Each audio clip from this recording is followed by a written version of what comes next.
வணக்கம் மக்களே, welcome to universe voice Tamil. இன்று நாம் காண இருப்பது பாகவத கதைகள் பல உள்ளன. அவற்றில் ஒரு கதைதான் உத்தரையின் புத்திரன். கதைக்குள் செல்வோமா? உலகில் எந்தவித பற்றும் இல்லாதவர் ஜீவன் முக்தர் என்று அழைக்கப்படுபவர் சுகர் என்னும் துறவி வியாச பகவானின் மகன். வியாசர் தாம் இயற்றிய பாகவத புராணத்தை முதலில் தன் மகன் சுகருக்குத்தான் கூறினார். விருப்பு வெறுப்பற்ற ஞானியாக சுபர் விருப்பமோடு இந்த பாகவதத்தை கேட்பானேன்? பற்றற்ற யோகிகளுமே கூட கண்ணனை நாடி பக்தி செலுத்துகின்றனர். ஆகவே கண்ணனின் சரிதமாகிய பாகவதத்தை சுகர் விரும்பி கேட்டதில் வியப்பில்லை. மகாபாரத போரின் 18வது நாள் யுத்தத்தில் துரியோதனனின் தொடையை தனது கதாயுதத்தினால் அடித்து பிளந்து அவனை வீழ்த்தினான் பீமன். துரியோதனனுக்கு உயிர் போகவில்லை. ஆனால் செயலற்றவனாக மரண அவஸ்தைப்பட்டு விழுந்து கிடந்தான். அவனது பரிதாப நிலையைக் கண்டு தாங்க முடியாத துக்கமும் அடக்க முடியாத ஆத்திரமும் அடைந்தான் துரோணரின் மகனான அஸ்வத்தாமன். தன் தந்தையை சூழ்ச்சியினால் கொன்ற பாண்டவர்கள் மீது தீராத வன்மம் கொண்டிருந்தான் அஸ்வத்தாமன். இப்போது தன் எஜமானனான மன்னன் துரியோதனனையும் சூழ்ச்சியினாலே வீழ்த்தியதைக் கண்டு ஆத்திரம் மேலிட்டவனாக பாண்டவர்களை பூண்டோடு அழிப்பேன் என்று சபதமிட்டான். வெல்ல முடியாதவர்களை வென்று தன் வஞ்சம் தீர்த்து கொள்ள பரமசிவனை நோக்கி கடுந்தவம் புரிந்து மகத்து ஆனதோர் ஒரு வாளை பெற்றான். அந்த வாளை கையில் ஏந்தி இரவில் பாண்டவரின் பாசறையினுள் புகுந்தான் அஸ்வத்தாமன். கொடும் சினத்தோடு கூடிய அவன் தன்னிடம் உள்ள ஈசனின் வாளினால் எதையும் செய்வான் என்பதை அறிந்த கண்ணன் அவன் பார்வையில் படாமல் பாண்டவர்களை அகற்றிவிட்டார். பாசறையில் புகுந்த துரோணகுமாரன் அங்கு ஆழ்ந்த உறக்கத்தில் இருந்த ஐவரை பஞ்ச பாண்டவர்கள் என்று எண்ணி அந்த ஐவரின் தலைகளையும் வெட்டி கொண்டு போய் துரியோதனின் முன் வைத்தான். அந்த ஐவரும் திரௌபதியின் மைந்தர்கள், இளம் பாண்டவர்கள். தன் புதல்வர்கள் ஐவரையும் பறிகொடுத்த திரௌபதி கண்ணீர் பெருக்கி கதறினாள். திரௌபதியின் கண்ணீர் அர்ஜுனனை வெகுண்டெழச் செய்தது. உறங்கிக் கொண்டிருந்தவர்களை யுத்த தர்மத்தை மீறி கொன்ற அந்த அஸ்வத்தாமனின் தலையை அறுத்து வந்து உன் காலடியில் போடுகின்றேன், இது சத்தியம் என்று சபதமிட்டு தன் வில்லை எடுத்துக்கொண்டு கிளம்பினான் பார்த்தன். சூளுரைத்து துரத்தி வரும் அர்ஜுனனை கண்ட அஸ்வத்தாமன் உயிர் பிழைக்க ஓடினான், தேரில் ஏறினான். ஆனால் அர்ஜுனனிடமிருந்து அவனால் தப்ப முடியவில்லை. அர்ஜுனனின் தேரை செலுத்தியது கண்ணனாயிற்றே. அஸ்வத்தாமனின் குதிரைகள் களைத்து போயின. இனி வேறு மார்க்கமில்லை என்கிற நிலையில் மகா பயங்கரமான பிரம்மசிரா என்கிற அஸ்திரத்தை தொடுத்தான். சூரியனை போன்ற காந்தியுடன் அந்த அஸ்திரம் நெருப்பை கக்கியபடி வந்து கொண்டிருந்தது. அர்ஜுனனே நடுங்கிப் போனான்.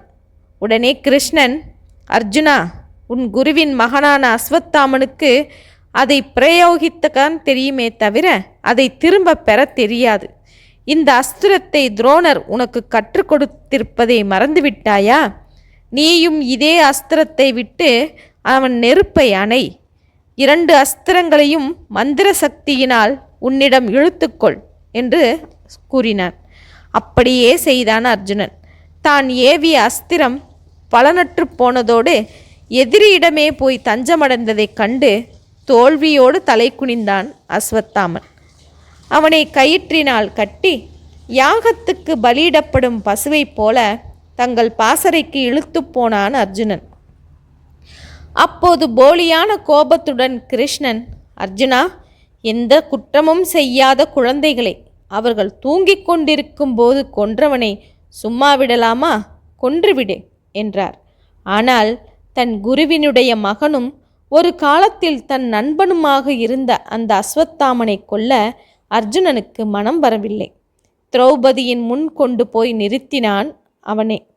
தலை குனிந்து அவமானப்பட்டு நிற்கும் குருதேவரின் குமாரனை பார்த்து திரௌபதி கருணை மேலிட்டவளாக, இவன் அந்தணன், உங்கள் மதிப்பிற்குரிய குருதேவரின் மகன். இவனுடைய தாயார் மகா உத்தமி கௌதமி. இன்னும் உயிருடன் தான் இருக்கிறாள். என் குழந்தைகளை பறிகொடுத்துவிட்டு நான் கதறுவதைப் போல இவனுடைய தாயையும் அழவிட வேண்டாம் என்று அவனை மன்னித்து விட்டாள். தன் துயரத்தையும் மறந்து தன் புதல்வர்களை கொன்றவனை மன்னிக்கும் அந்த பதிவிரதையை எல்லோரும் புகழ்ந்தார்கள். கருணை மிக்க கபடமற்ற அவளது சொற்களால் தர்மர் பெருமை கொண்டார். ஆனால் பீமனோ அவனை மன்னிக்க தயாராக இல்லை. இந்த கொடியவனை கொல்வதே அவனுக்கு அளிக்கும் மன்னிப்பாக இருக்கும் என்று கர்ஜித்தான். இவர்களுடைய பேச்சையெல்லாம் கேட்ட கண்ணன், அர்ஜுனா, போருக்கு கிளம்பும் முன் நீ செய்த சபதம் என்ன? இப்போது எல்லோரும் இவனை உயிரோடு விட்டுவிட நினைக்கின்றார்களே, பின்னர் உன் சபதத்திற்கு பங்கம் விளையாதா என்று கேட்டார். கிருஷ்ணனின் கருத்தை புரிந்து கொண்டான் குந்திபுத்திரன் அர்ஜுனன். அஸ்வத்தாமனுடைய தலையில் தானே உண்டாக்கி ஒளி சிந்தி ஜொலிக்கும் சிரோன்மணியை அவன் குடுமியுடன் சேர்த்து தன் வாளினால் வேறாக்கி பறித்து கொண்டு அவனை வெளியே துரத்திவிட்டான் அர்ஜுனன். பாரத போரில் இறந்தவர்களுக்கெல்லாம் நீர்க்கடன்களை செய்த பின் பாண்டவர்கள் ராஜ்ய பரிபாலனம் செய்ய தொடங்கினார்கள். கிருஷ்ணன் எல்லோரிடமும் விடைபெற்று கொண்டு துவாரகை திரும்பிச் செல்ல தயாரானார். அப்போது உத்தரை தலைவிரி கோலமாக கிருஷ்ணரிடம் ஓடி வந்தாள். பிரபோ, காலாகினியைப் போல, தழலில் காய்ச்சப்பட்ட இரும்பைப் போல ஏதோ ஒரு சக்தி, ஒரு பானம் என்னை துரத்தி வருகிறது. நான் அழிந்தாலும் பரவாயில்லை, என் வயிற்றிலுள்ள சிசுவை, இந்த வம்சத்தை விளங்க வைக்கப் போகும் குழந்தையை காப்பாற்றுங்கள் என்று கதறி அழுது பிரார்த்தித்தாள். பாண்டவர்களின் வம்சத்தை பூண்டோடு அழிக்கும் வெஞ்சினத்தோடு அவமானப்பட்ட அசுவத்வாமனின் அபாண்டவஸ்திரத்தின் செயல் இது என்கிற விஷயத்தை புரிந்து கொண்ட கிருஷ்ணர் அத்துடன் வேறு 5 பானங்களும் பாண்டவர்களை நோக்கி வருவதை கண்டுகொண்டார். அதை பாண்டவர்களால் தடுக்க முடியாது என்பதும் கண்ணனுக்கு தெரியும். ஆகவே உடனே தன் சுதர்சன சக்கரத்தினால் அஸ்வத்தாமன் ஏவிய சக்திகளிலிருந்து அனைவரையும் காப்பாற்றினார். உத்தரையின் கருவில் ஜோதியாக புகுந்து வளரும் சிசுவையும் காப்பாற்றினார். இப்படி கண்ணனால் கருவில் காப்பாற்றப்பட்ட குழந்தையே பின்னால் பரீட்சித்து மகாராஜாவாக பிறந்தது. கிருஷ்ணருடைய இந்த செயலை கண்ட உத்தமியான குந்தி மெய் சிலிர்த்து போய் கண்ணனை புகழ்ந்தாள். பாகவத புராணத்திலேயே குந்தி கண்ணனை போற்றி கூறும் இந்த துதி மகத்தானது, சிறந்தது. தன் புதல்வர்களை காப்பாற்ற கண்ணன் மேற்கொண்ட செயல்களை வரிசைப்படுத்தி திருமாலாகிய கண்ணனை பலவாறு புகழ்ந்து துதிக்கின்றாள். கோவிந்தன் மீதுள்ள தன் பக்தி குறையாதபடி அசைக்க முடியாததாக இருக்க வேண்டும் என்று வேண்டிக் கொண்ட குந்திக்கு அதை அருளிவிட்டு துவாரகை திரும்ப ஆயத்தமானார் கிருஷ்ணர். பாண்டவர்களுக்கோ கண்ணனை பிரிய மனமில்லை. உற்றார், உறவினர், நண்பர்கள் அத்தனை பேரையும் கொன்றுவிட்டு தான் பெற்ற வெற்றியில், அரச பதவியில் பற்றற்றவராக இருந்தார் தர்மர்.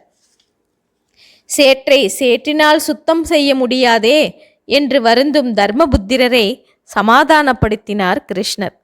பிறகு அம்பு படுக்கையில் உத்தராயணத்தை எதிர்பார்த்து உயிர்விட காத்திருக்கும் பீஷ்ம பிதாமகரை காண எல்லோரும் குருச்சேத்திரத்திற்கு சென்றார்கள்.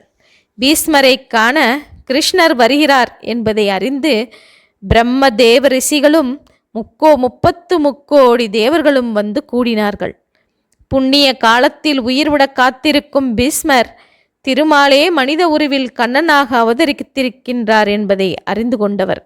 ஆகவே அந்த நாராயணனை பலவாறு துதி செய்தார்.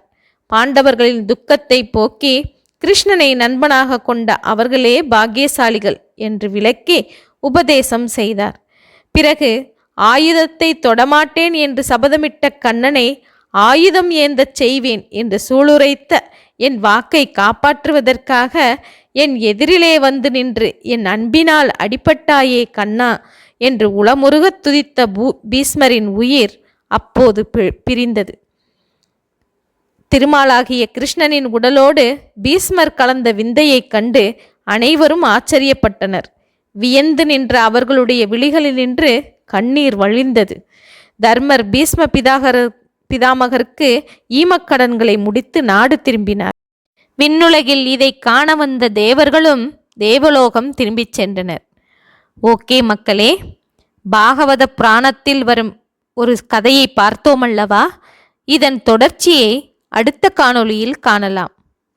ஓகே மக்களே, இதுவரை எனது யூனிவர்ஸ் வாய்ஸ் தமிழ் சேனலை சப்ஸ்கிரைப் செய்யாதவர்கள் சப்ஸ்கிரைப் செய்து கொள்ளுங்கள், ஷேர் செய்யுங்கள், மறக்காமல் லைக் செய்யுங்கள். ஓகே மக்களே, நன்றி, வணக்கம்.